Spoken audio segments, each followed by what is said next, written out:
Well, what does Barack Obama need to do in the debate on Monday? I have almost no idea, but I have a few thoughts actually. Well, then please talk. So he was far too placid, far too passive in the first debate. Did you say flaccid? Some would make the case. I actually wonder what happened afterward. It was his anniversary night after all, and he hadn't been delivering a good performance up until that point. But he was far too passive. He was much more aggressive, although Arena doesn't like the use of the word aggressive in this context for debates. But he performed better in the second one.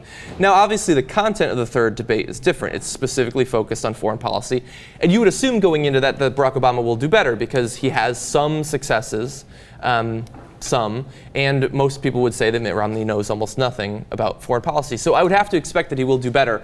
I think that if he is to do well, he needs to steer the conversation away from Libya, or in the next 2 days, they need to get their shit together on what happened in Libya. He also needs to avoid talking about Syria, because even though he hasn't personally done anything all that terrible there, he also hasn't done anything positive. And so I think that if he can avoid those two things, get as much of the coverage as possible on the finding and killing of Osama bin Laden, I think that he could do pretty well. And I think that his margin of victory will be larger in this one than in the second, I would have to assume. Oh, okay. You don't agree?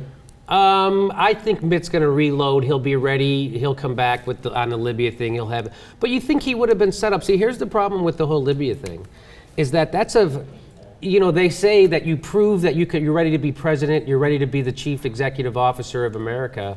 By running a national campaign. That's how you prove that you're a manager. You're a qualified, competent manager. You run this campaign that's either successful or unsuccessful. Well, his campaign has been horrible, right? It was constant gaffes and constant damage control, right? So that Libya thing, that's a failure of his staff, right? Mm-hmm. Because his staff didn't tell him, hey, by the way, Barack Obama did call it an act of terror. He did use those words. So if you're going to try to corner him, here's how we corner him. Don't do that. Well, they didn't do that. Mitt Romney was literally caught flat-footed on that, or figuratively caught flat-footed on that. He didn't know that Barack Obama actually said that. He didn't see that coming. That's not supposed to happen. Mm-hmm. So that just goes to show you, wow, I'm unprepared. Why am I unprepared? Because I'm a bad manager, and my staff didn't tell me.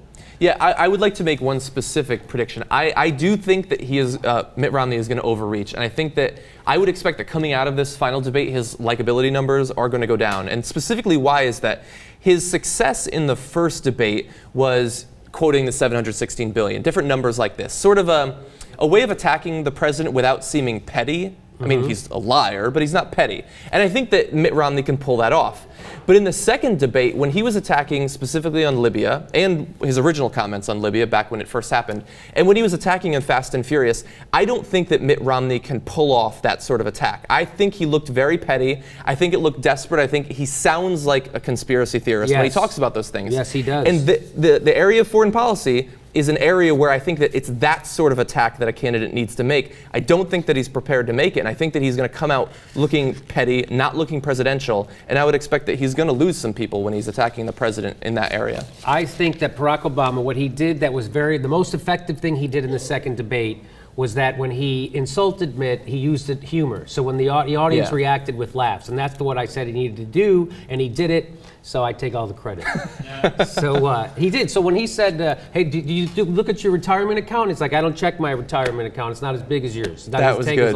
Boom, and everyone laughs, right? And even though they've been it's funny, you instruct people not to laugh. Laughing is involuntary. That's the whole point of it, right? Yeah. So anyway, Barack Obama, do you have anything to say about the debate? If he goes after him, go after him with humor. And Barack Obama's funnier than Mitt, and he's funnier than Mitt on his feet. I think that it's a little bit harder in this area to attack Mitt Romney, specifically because he lacks any sort of foreign policy experience. And what I mean is that you can't attack particular things Mitt Romney has done and point out and say that that's terrible. But you can obviously make the case that he doesn't have any experience. You can talk about previous trips abroad that Mitt Romney has gone on and show that he doesn't get along with our allies. I don't expect that that would be a particularly strong way to attack, because a lot of the people watching don't want us to be strong allies with a lot of people. They think that America should lead, not we don't need collaborate. Friends. But I think that if Barack Obama focuses on foreign policy successes that he has had, including Osama bin Laden, it's a great way to make a final push to prove himself and to prove that he is presidential. Like, I've done all of these things abroad. Mitt Romney's been running around campaigning for the last few years. Which one of us is the real president? And since this is the last debate and there won't be any others after it, I think that he can leave people with the impression that he has been a strong leader, even if we oppose things like drone strikes and other policies that he's had.